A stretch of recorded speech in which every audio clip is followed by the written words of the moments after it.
Hello everyone, I'm Sofi. I'm currently at Kechara Forest Retreat, Bentong, Malaysia. And Happy New Year to you. And today I'll continue reading from Chapter 2 of The Promise, the biography of my Guru, His Eminence the 25th Samtuku Rinpoche. And we will start with page 110. An unbearable yearning for the Dharma. Studying worldly subjects at school, the idea of getting married, having a family, and pursuing a career felt like a complete waste of his life to Rinpoche, something which he inherently felt would not bring ultimate happiness to anyone. Being deprived of his calling despaired him, to such an extent that he made several attempts to run away, to meditate in the mountains, and even tried to end his life several times. Of the many times he had tried to escape, he was clear that it was never to hurt his parents or to avenge all the pains they had given him. He had left home with the sole intention of going to a place where he would be able to practice the Dharma without hindrance. Most of all, Rinpoche felt responsible for the harassment his parents were causing Khenso Rinpoche Lobsang Tarjin, and hoped his parents would stop harming his beloved Guru after he left. The first runaway attempt was when Rinpoche was just 9 years old. He was incredibly unhappy, so he had decided to run away with his Yugoslavian friend, Pat, to a forest located just at the edge of his school. After half a day, Pat became tired and hungry and wanted to go home, but Rinpoche tried to persuade him to stay. They had been hiding out under the merry-go-round at the school's playground when the police finally found them and took them home. Pat's mother was furious with Rinpoche and screamed at him in Yugoslavian. As expected, Rinpoche's parents were horribly embarrassed by the incident, so Rinpoche was also punished severely. It did not deter the young boy though, and Rinpoche thought to himself that the next time he had the chance he would run away again.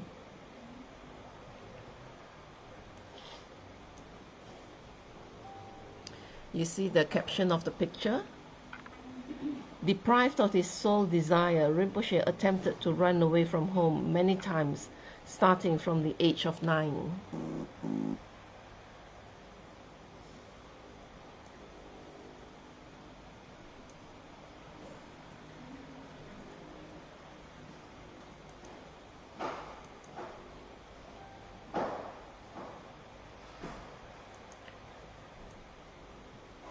Page 112, Seeking Refuge. The second time Rinpoche tried to run away was during the middle of winter, when he was around 12 years old. He decided to go to a Dharma center in Washington, New Jersey, which belonged to a Kalmyk Mongolian Lama, Geshe Ngawang Wangel of Drepung Monastery, one of the pioneering teachers who brought Tibetan Buddhism to America. The center was 6 or 7 hours away from Rinpoche's home in New Jersey. Rinpoche took different buses and hitchhiked through the snow to get to Washington. When Rinpoche arrived in Washington, he went to a library to ask for directions to the center. The librarian there looked very kindly on the young boy and helped him locate an article on Tibetan Buddhism. From there, she found the contact number and address of the center and passed the information to Rinpoche. Rinpoche called them, told them he was a Mongolian boy, and said that he wanted to join their center. The person who answered the phone gently explained that because he was under 18 years old, they could not, under American law, accept him and allow him to stay. They even called their teacher, Geshe Wangel, who was in Florida at the time, and he too advised that the young boy should return home. The people who spoke to Rinpoche then came down from the Dharma Center to Washington, put him up in a hotel, and gave him $50 to travel home. They also made Rinpoche promise to go back home the next day. After one night in Washington, Rinpoche reluctantly did as he had promised. His faith and respect for all teachers like Geshe Wangyal would not allow him to go back on his word. He started the journey home sad and alone as ever, because no one knew what he was going back to. There was a huge storm after the second escape. His mother freaked out and blamed Khenso Rinpoche Lobsang Tarchin for Rinpoche's running away. She began to tell anyone who would listen that Khenso Rinpoche Lobsang Tarchin was not a real Lama. She called up people in the neighborhood to defame his name and spread rumors about him. She even started a rumor that he was sleeping with his female students. The situation at home worsened after this incident, and it became almost impossible for Rinpoche to visit the center or see his Dharma sister Carmen. Life became wretched for Rinpoche. Not only could he not go to the temple where his heart was, but he felt tremendously responsible for the tirade his mother had launched against Khenso Rinpoche Lobsang Tarchin. After I came back, the clampdown on me from seeing Carmen or going to the center brought things almost to a standstill. I kept telling my mother that it wasn't them, it was me. No one was telling me to leave my parents or to disobey my parents. That was for sure. Sam Rinpoche.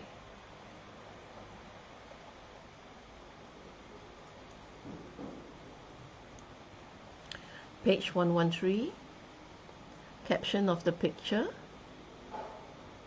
The Kalmic Mongolian Geshe Ngawang Wangyal, a leading teacher who was very influential in bringing Tibetan Buddhism to the West. And caption. Geshe Ngawang Wangyal Center in Washington, which Rinpoche had hoped to join after running away from home for the second time. Unfortunately, he was underage and had to return home to his adoptive parents.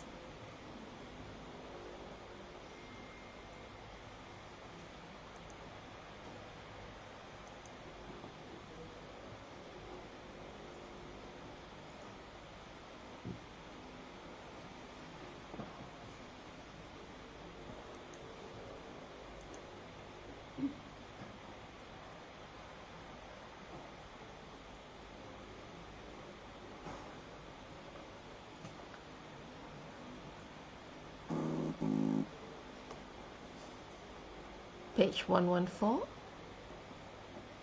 A desperate last resort. In between the first and second runaway attempts, Rinpoche tried to end his life for the first time on the eve of Easter by overdosing on medicine with Tibetan tea and praying to Manjushri. In this life, if I can't do Dharma, if I can't get away from my mother, please help me take a new rebirth. Please let me die. The next morning, he woke up with a sinking, desperate feeling that the suicide attempt had failed. But a painful, nauseating headache remained. Nevertheless, as it was Easter Day, he had to go out with his mother to visit relatives and give gifts, pretending that everything was fine. The second suicide attempt was in the winter of that same year. As his desperation and his depression and desperation mounted, Rinpoche tried to asphyxiate himself by freezing himself in the snow in an abandoned house nearby. Once again, he prayed to Manjushri for his help to die. But it was so cold that he kept shaking and could not fall asleep, and eventually returned home.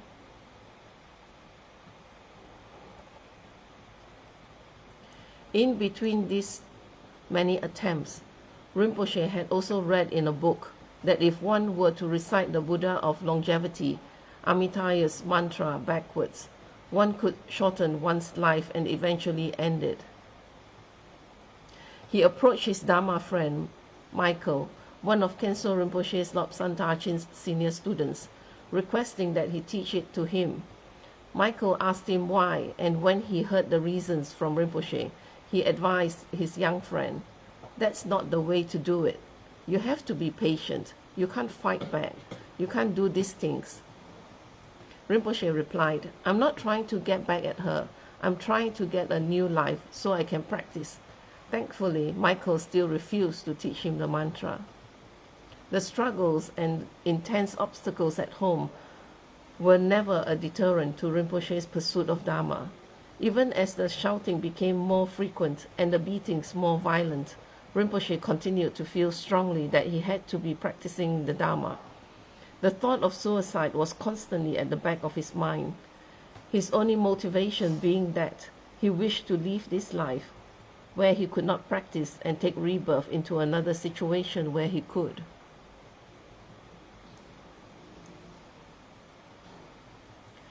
She was not like a normal mother who would say, "Oh no, it's my fault." Instead, I would get more beatings. It was never her fault. It was always other people's fault. Her husband having affairs, her horrible childhood, her schizophrenia all manifested in violence, and I was the only one who she could take it out on. Sam Rinpoche.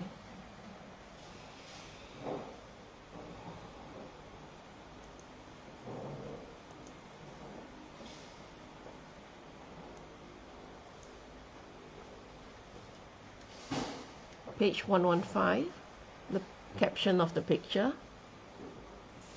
Christmas 78. Family Christmas celebrations. Around this time, Rinpoche attempted to run away again and even tried to end his life.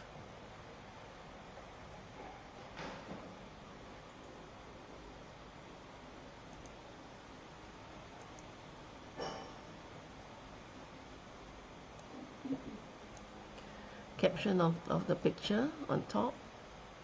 Rinpoche with his cousins and their children, including Suzy Gugaju, to his immediate right, who babysat him in his younger days. Rinpoche left his happy family life behind in New Jersey so that he could practice the Dharma. And the bottom picture? This old photo shows Rinpoche with his adoptive parents and sister around the time he ran away for the final time to California.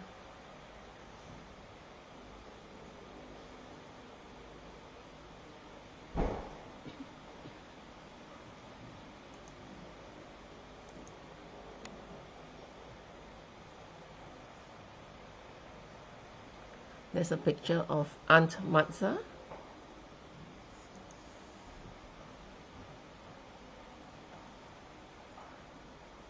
A further escape. The summer following the asphyxiation attempt, Rinpoche ran away for the third time. When his parents were out, he left them a note explaining how much he was suffering at home. He left Howell and hitchhiked to New York State in the hopes of staying in the green and peaceful Catskill Mountains. After being told that the winters would be unbearable, he decided to make his way to California instead, but only had enough money for a bus trip 1/3 of the way to California. When the bus reached Indianapolis, the bus conductor found that Rinpoche's bus ticket was not valid to go all the way to California. He was made to leave the bus. There he had no money and no food, so he began hitchhiking. After a terribly violent physical encounter where he was held at gunpoint, he was caught wandering around by a policeman who persuaded him to give his real name. When the policeman ran a check on his name, he found out that there was an All Points Bulletin, APB, out on Rinpoche. The Bugayevs had reported him missing, so the policeman called it in. Rinpoche begged the policeman to let him go, but he was made to spend a night in jail. The policeman recognized the desperation in Rinpoche's pleas, but he said that he had already contacted Rinpoche's parents. He spoke kindly to Rinpoche, telling him that regardless of the situation he was in at home, he should still go home and finish school. The next day, his uncle, Giga Andreev, flew in to Indianapolis from New Jersey to take him home. Giga knew what was going on at home and advised Rinpoche directly but caringly, "Don't run away. If you keep running away, they'll put you in detention." An offer.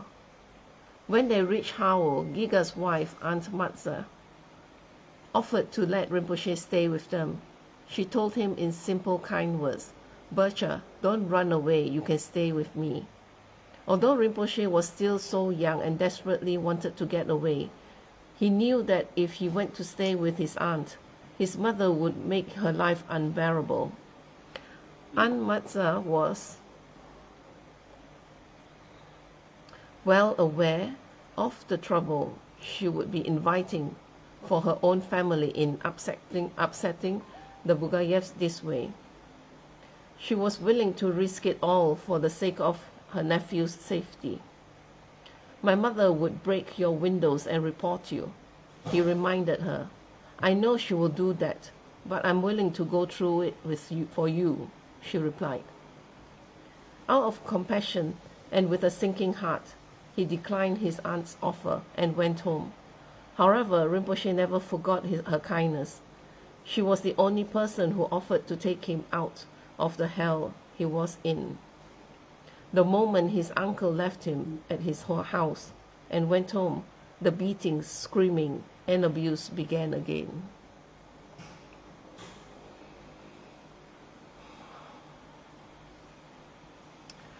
Bircha didn't make any problems.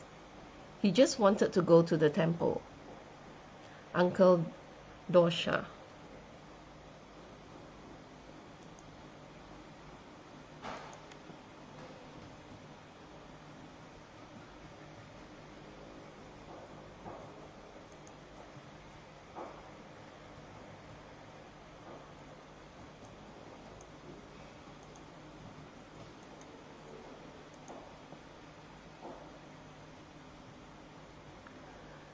Page 119.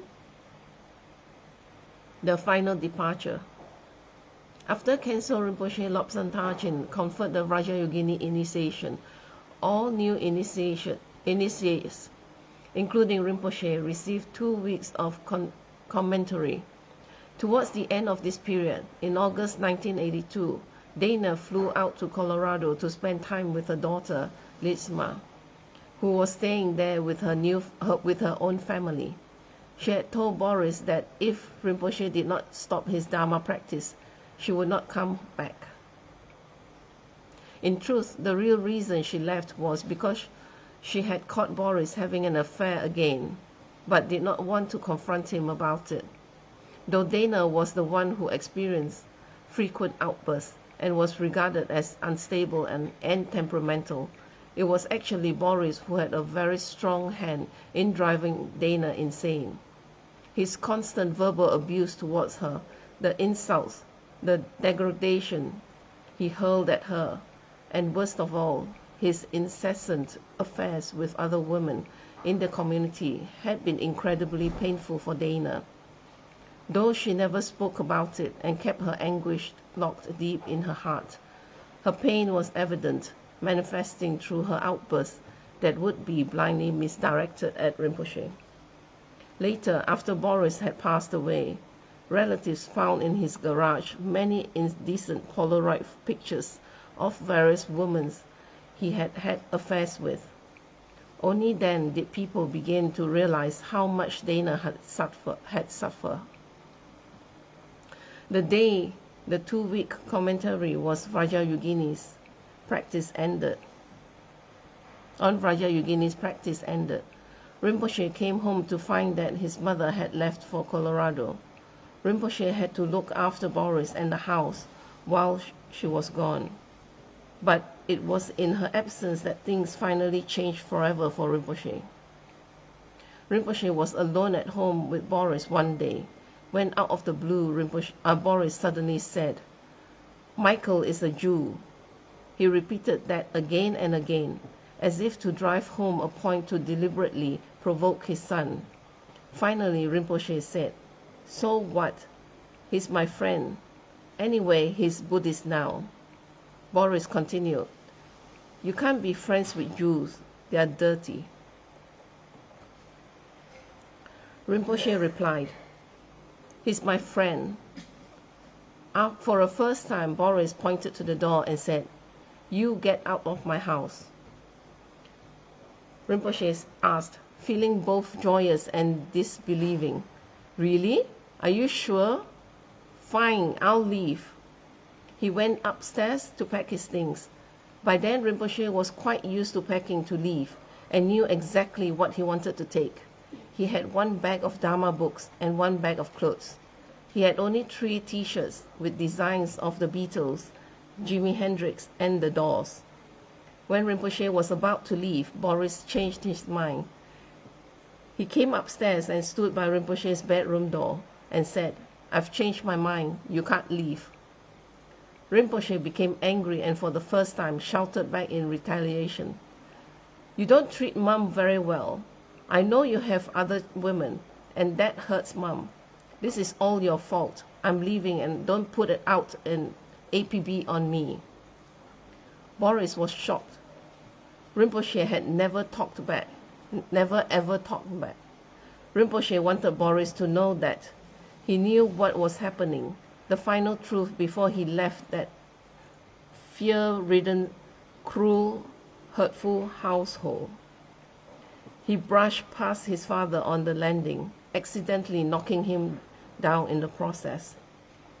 Then, with one sad final parting look at his sorrowful father, a man who loved him more than his own life, but who had hurt him unceasingly for 9 years, Rinpoche turned around and walked out of the Bugaye's home forever.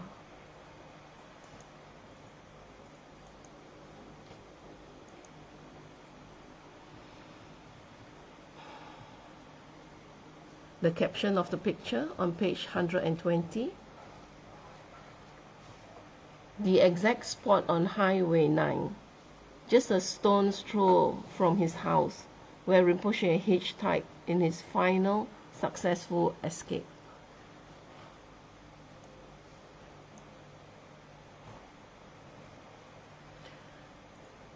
And with that, I will end the sharing today, the reading today. Thank you for sharing your time with me.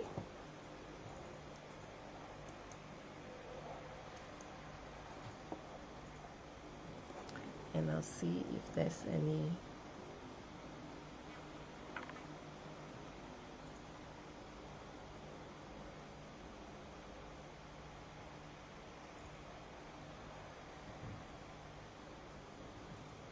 right, there's no questions. So I will end the session here with a completion dedication in Tibetan. Jangjuk Sencho Rinpoche, Make Panam Geyushi, Ge Panam Pame Payang, Gone Gondo Pewashu, Doni Toha Rinpoche, Make Panam Geyushi, Ge Panam Pame Payang, Gone Gondo Pewashu, Daso Juni Sapage Wadi, Tandandro Aguna Gampadang, Jepa Jesu Losan Trapai, Tamping Imporin to Sa Se Sho, Ge Wapunto Yanda Lamada, Dromi Choki Palalo Choche, Sadam Langi Yate Razoni, Doje Changi Opang Otoso, Ge Wadi Yoduda, Lama Sangyo Drione, Dro Chika Malupa, Dei Salago Pasho, Joki Posungapa, Joso Nampa Pewala, Geki Samasiwada, Tungi Malu Sangwasho, Dadam Sungi Dosundan, Drewa Songi Latene, Gewa Losan Trapai, Tampa Yuriba, Gyushi. Ni modele sendele, ni mingunyan dele shi, ni sintato dele pa, concho sungi jingilo, concho sungi ngotruso, concho sungi trasi sho, jesu nama kusen rapting ching, nam katrini jochu ke pada, losam tempe dromi sab sungi, dro e musa tato ni yushi, kamwe rawe kue shingam dem, pendan dewa mali yuini, cheren zik wan tenzing yat so yi, jape shiri badu den yushi. Tumpi ngodro malupa, dende dala sauduso, kodan dempa longjotna, kepa sushik shukten sel. Thank you again for joining me and wish you a Happy New Year.